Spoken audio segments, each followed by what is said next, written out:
Assalamualaikum warahmatullahi wabarakatuh. Ketemu lagi dengan saya Herman Jambek. Kali ini saya akan membahas tentang karena fakir jadilah miskin. Karena fakir jadilah miskin. Tapi sebelumnya seperti biasa, yuk mari kita ngopi. Ngobrol perihal iman, ngobrol perihal Islam.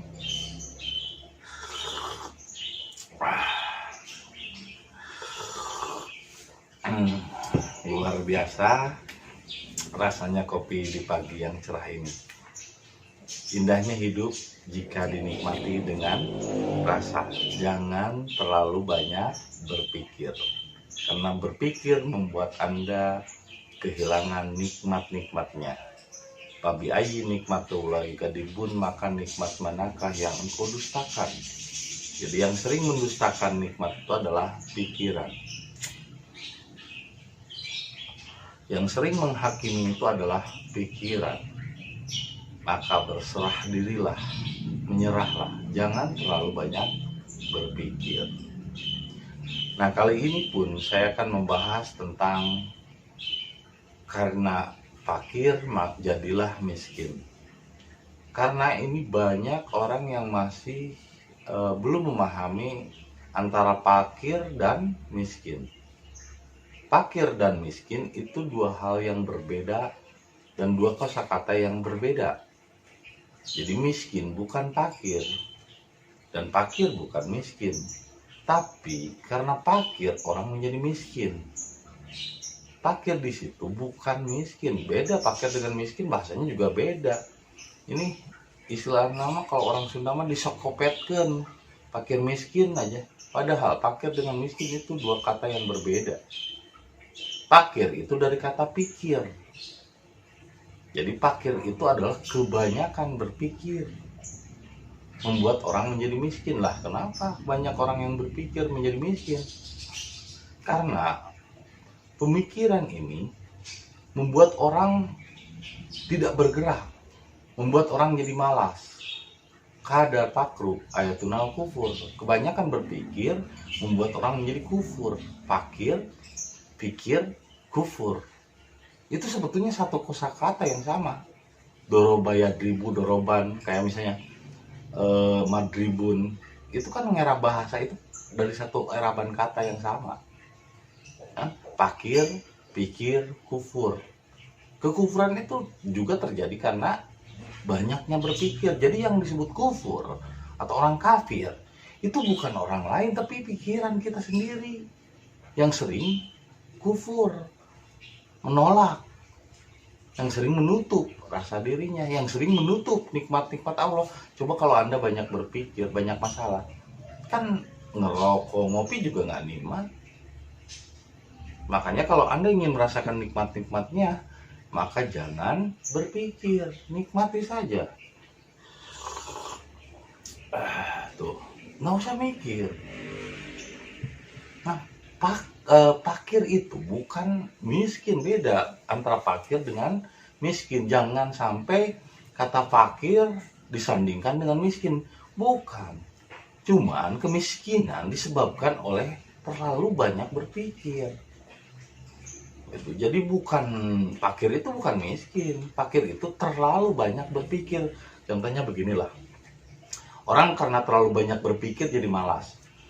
Contohnya misalnya di depan rumah ada bata merah sebanyak 2000 bata merah, mau saya pindahin ke belakang rumah untuk bikin pagar atau benteng di belakang rumah. Akhirnya saya berpikir bagaimana ini mengangkutnya supaya enak. Lebih enak pakai gerobak ya, tapi gerobaknya nggak ada. Tapi kayaknya pakai ember dimasukin satu-satu, biar gampang bawanya. Aduh, tapi embernya nggak ada dan kapasitasnya sedikit. Dipikirin terus. Akhirnya sekitar beberapa jam, bahkan satu hari kita memikirkan itu, membuat kita malas untuk gerak. Akhirnya batu bata merah itu tidak akan pernah pindah dari depan ke belakang karena terus dipikirin, membuat orang akhirnya malas untuk bergerak. Karena dipikirin akhirnya dia tidak bergerak. Jadilah bata merahnya itu tidak pernah pindah dari depan rumah ke belakang rumahnya karena dipikirin, karena dipikirkan terus. Coba kalau nggak usah dipikirin, ya ambil aja Mas Kaman, meskipun tanpa alat bantu atau apapun, cuman bawa 1, 2, tapi terus dengan rajin, istiqomah, ya sorenya dari pagi dia melakukan itu, sorenya udah, mungkin siang juga udah selesai. Tapi kalau dipikirkan, bata merah itu tidak akan pernah bergerak. Karena dengan banyak berpikir, justru tubuh kita berhenti untuk bergerak. Itulah kenapa Nabi Muhammad juga dulu menyuruh untuk jangan banyak berpikir. Karena dengan banyak berpikir membuat orang malas, membuat orang tidak mau bergerak, membuat orang tidak mensyukuri nikmat-nikmat yang dirasakan olehnya hari ini. Jadi janganlah banyak berpikir. Bahkan kenapa Musa dulu waktu itu kesal, Khidir kesal kepada Musa karena Musa selalu bertanya, ini gimana, ini gitu, dan lain sebagainya. Karena banyak bertanya membuat orang sebetulnya tidak berserah diri. Orang yang berserah diri itu bukan orang yang berpikir, bro. Orang yang berserah diri itu orang yang bergerak. Karena dengan gerak, pikiran tidak banyak. Dengan gerak, akhirnya aktivitas pikiran dibatasi. Karena dia tubuhnya konsentrasi kepada gerak yang dilakukan. Karena kerja. Jadi kalau nggak kerja, orang lebih banyak mikir. Ngayal akhirnya. Bahkan kadar pakru ayatunal kufur, karena kebanyakan berpikir membuat orang juga menjadi kufur, tertutup, pikir kufur. Dari satu kata-kata yang sama. Karena pakir juga menyebabkan orang menjadi miskin. Dulu saya pernah nonton film Al-Kafun atau apa ya. Jadi di Brazil kenapa banyak mafia dan banyak orang-orang jualan obat, itu karena faktor kemiskinan. Akhirnya orang melakukan kejahatan. Jadi para psikolog atau misalnya orang-orang yang memperhatikan cara berpikir manusia mengatakan bahwa di daerah kumuh, di daerah-daerah yang taraf ekonominya rendah, kerap terjadi kejahatan, pencurian dan lain sebagainya, seperti di pasar misalnya atau di tempat-tempat yang kumuh lah. Tapi kenapa di komplek elit, misalnya kompleknya komplek megah gitu, komplek mahal, nggak pernah ada kejadian kejahatan, kecuali mereka yang dari luar komplek itu. Karena kejahatan terjadi akibat kemiskinan. Meskipun orang miskin belum tentu melakukan kejahatan kalau dia memiliki iman. Tapi dorongan terbesar dari kejahatan, pencurian, korupsi, orang-orang miskin. Makanya saya ketika ngelihat para pejabat yang korupsi, meskipun mobilnya 50, meskipun hartanya triliunan, rumahnya di mana-mana, bagi saya miskin. Karena yang menyebabkan kejahatan itu adalah kemiskinan. Paling tidak kalau dia tidak miskin harta, berarti miskin moral, miskin akhlak. Jadi bagi saya kejahatan terjadi akibat kemiskinan. Meskipun miskin harta misalnya orang tersebut, tapi kalau kaya dengan hatinya kaya, jiwanya ya kaya, mentalitasnya kaya, dia tidak akan mencuri. Dia justru akan menyempatkan dirinya untuk berbagi meskipun dengan kemampuan dan kadar kemampuannya. Jadi kemiskinan bukan masalah benda yang ada di luar dirinya, tapi tentang rasa syukur yang ada di dalam dirinya. Dan syukur adalah ketika dia mendapat sedikit merasa banyak, ketika dia memberi banyak dia merasa kurang. Itu syukur. Itu kekayaan yang ada di dalam dirimu, aset. Jadi kekayaan itu adalah rezeki, aset jiwa. Rezeki itu adalah jiwa kita sendiri, bukan harta di luar diri kita. Jadi kejahatan terjadi akibat kemiskinan, dan kemiskinan terjadi akibat kebodohan. Akibat kebodohan. Karena kalau tidak bodoh, dia pasti akan, kalau cerdas dia pasti tidak akan miskin, bro. Orang miskin itu karena bodoh. Benar kan? Orang miskin karena bodoh, nggak bisa dipungkiri. Oh, tapi kan saya emang nggak sekolah. Ya, usahakan sekolah. Ya, usahakan belajar. Tapi jangan terlalu banyak berpikir. Karena kebodohan menyebabkan kemiskinan, kemiskinan menyebabkan kejahatan. Jadi itu rentetan yang tidak bisa terpisah. Kejahatan, kriminalitas, dan lain sebagainya terjadi akibat kejahatan, terjadi akibat kemiskinan. Kemiskinan terjadi akibat kebodohan. Nah, sekarang kebodohan terjadi akibat terlalu banyak berpikir. Orang yang terlalu banyak pikir akhirnya jadi bodoh, bro. Kenapa saya katakan begitu?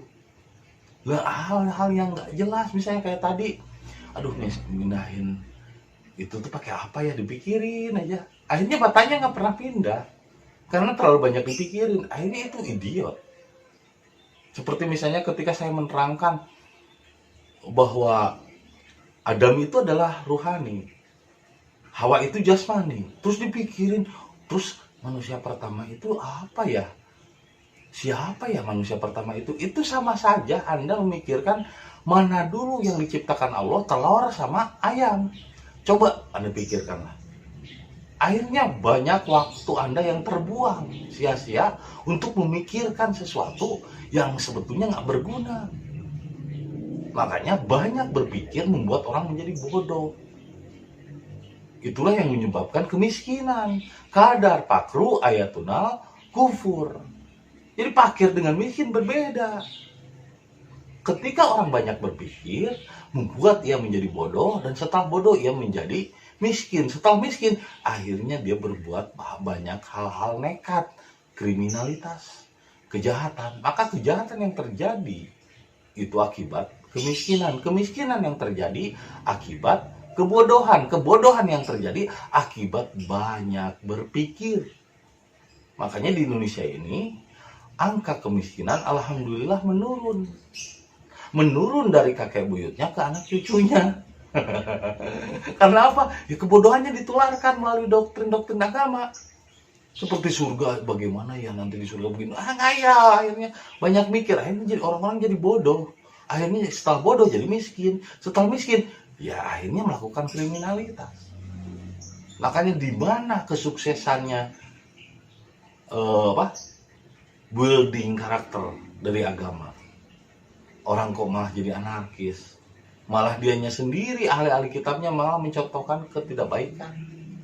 Anjing dilindas lah, digeleng gitu sama ban mobil sampai hancur. Aduh, kacau lah, parah di Indonesia itu. Akhirnya anjing dianggap haram. Padahal sebetulnya apa dosanya anjing coba? Anjing juga makhluk ciptaan Allah, punya hak untuk hidup di dunia ini. Kenapa dianggap haram? Yang haram itu bukan anjingnya, bro. Sifat-sifat anjing yang ada di dalam dirimu. Yang suka menjilat, yang suka ngekor. Bukan anjingnya, sifat-sifat anjing.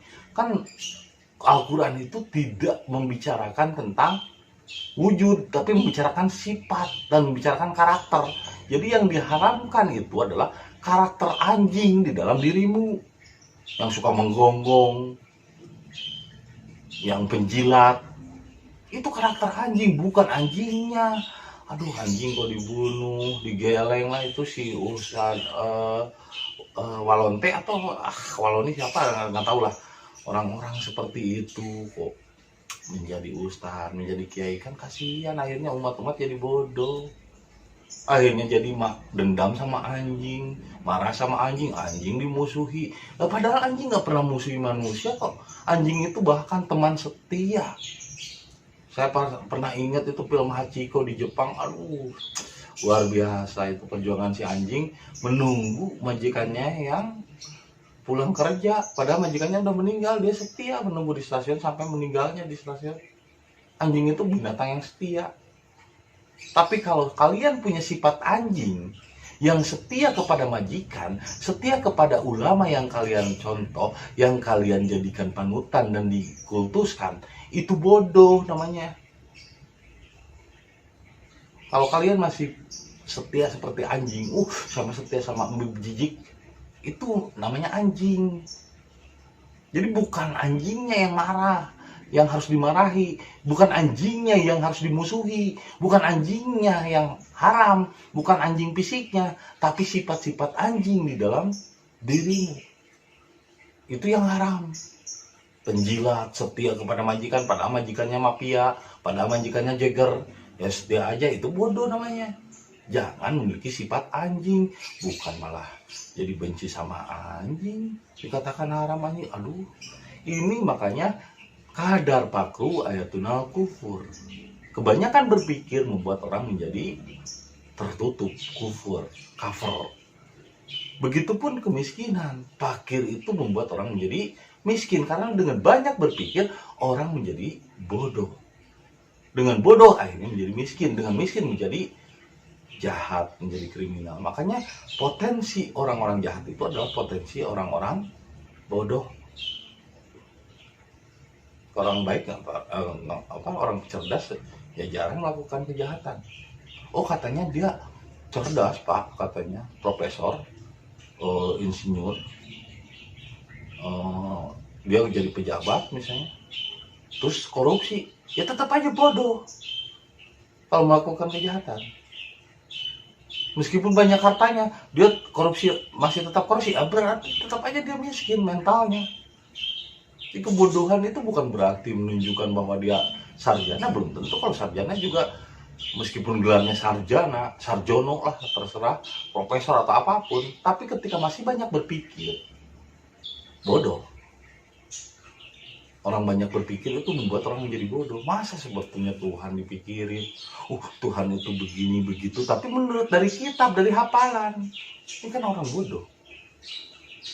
Masa Tuhan dipikirin, masa Tuhan dipelajari, bagaimana caranya Tuhan begini, Tuhan begitu. Alah, terserah lu lah. Mau menganggap Tuhan begini begitu, terserah lu aja, terserah prasangka. Karena Tuhan tidak bisa dipikirkan, menyerah saja bro, nggak usah dipikirin teori-teori tentang Tuhan harus begini, harus begitu. Semakin Anda banyak berpikir tentang Tuhan, semakin bodoh. Karena Tuhan tidak bisa dipikirkan, hanya bisa disentuh dengan rasa Allah. Menyerah, rileks aja, rileks seperti ini kan. Di sanalah kehadiran Tuhan. Tuhan itu hadir ketika hati, jiwa, pikiran kita tenang, rileks, receive and follow, terima dan ikuti. Nggak usah banyak mikir bro. Banyak mikir justru membuatmu menjadi bodoh. Apalagi mikirnya sumbernya dari kitab lagi. Aduh, ahli kitab lah, meskipun gelarnya profesor atau apapun, menurut saya masih bodoh kalau masih ahli kitab. Jadi umat Islam itu nggak boleh menjadi ahli kitab, karena Islam itu berserah diri pada Allah. Kitabnya itu bukan yang tertulis, tapi yang tersirat di dalam dirinya. Jadi kalau masih bereferensi pada kitab, sama saja Anda memegang resep. Resepnya itu obat ini segini, obat segini. Yang pegang resep itu pasien bro, pasien yang sakit. Nih resepnya kata dokter. Kalau dokternya nggak pegang resep. Jadi yang pegang resep atau petunjuk kitab itu adalah orang-orang yang sakit mentalnya, sakit pikirannya. Kenapa yang pegang resep itu pasien yang sakit, butuh rujukan. Rujukan ayatnya mana? Pasien sakit. Orang kurang sehat. Kalau misalnya ada yang menanya, rujukan ayatnya mana? Oh, pasien, orang yang sakit mentalnya. Karena kebanyakan mikir dari kitab lagi. Bukan dari wahyu dari dalam menggetarkan hatinya dan menggetarkan jiwanya, menggetarkan pikirannya, tapi dari membaca. itu adalah pasien yang sakit jiwa, pasien yang sakit mental. Karena chef itu tidak lagi membaca menu cara atau resep cara membuat masakan, karena dia sudah mampu menciptakan masakannya sendiri, cita rasanya sendiri. Kalau masih baca menu, caranya membuat pizza itu telurnya segini dihafalin lagi, ya menu dihafalin, tapi nggak pernah bikin pizzanya, kan bodoh, idiot. Makanya kan banyak berpikir membuat orang menjadi bodoh, dan karena kebodohan orang menjadi miskin. Lagian ayat-ayat petunjuk kok dihafalin, idiot sekali. Disaranin lagi harus hafal petunjuk, maksudnya 250 km menuju Jakarta, itu kan petunjuk. Dihafalin coba petunjuk, nyampe emang Anda ke Jakarta kalau petunjuk dihafalin? Aduh, kurang kerjaan aja bro. Mendingan lu kalau bisa ngelukis, mendingan kalau bisa ngebengkel lah, daripada ngapalin petunjuk 250 km menuju Jakarta, 250 km menuju Jakarta dihafalin. Berguna gitu buat kehidupanmu. Terus saya ketika menerangkan sesuatu yang tidak Anda ketahui, belum Anda ketahui, berguna buat kehidupanmu? Ya enggak bro. Kalau Anda bertanya, Pak ini tuh bagaimana ya? Bagaimana? Anda kan nggak tahu. Terus untuk apa Anda tahu? Memikirkan sesuatu yang belum Anda ketahui. Malah itu membuat hati kamu tidak bahagia, gelisah. Untuk apa ya kan? Cara untuk bahagia itu tidak memikirkan apa yang Anda tidak ketahui. Pekerjaan memikirkan apa yang belum terjangkau oleh pikiran dan tidak akan pernah terjangkau oleh pikiran adalah pekerjaan orang-orang idiot yang bodoh. Makanya orang banyak berpikir menjadi bodoh. Karena bodoh jadinya miskin, karena miskin jadilah melakukan kejahatan. Makanya jangan terlalu banyak berpikir, menyerah saja. Jangan nanyain sesuatu yang belum Anda ketahui dan tidak akan pernah Anda ketahui dengan pikiran Anda. Relax aja, enjoy. Apa susahnya sih menyelepas pikiran? Jangan terus dijajah oleh pikiran. Saya menyarankan Anda untuk relax, enjoy. Tidak memaksa Anda untuk berpikir, nikmati. Itulah caranya untuk berserah diri pada Allah. Dengan sabar, tawakal, dan ikhlas. Dan nikmati apa yang Anda rasakan hari ini. Itu saja yang bisa saya sampaikan. Semoga menjadi inspirasi bagi kita semua. Dan jangan lupa, kopi ketika otak perlu inspirasi.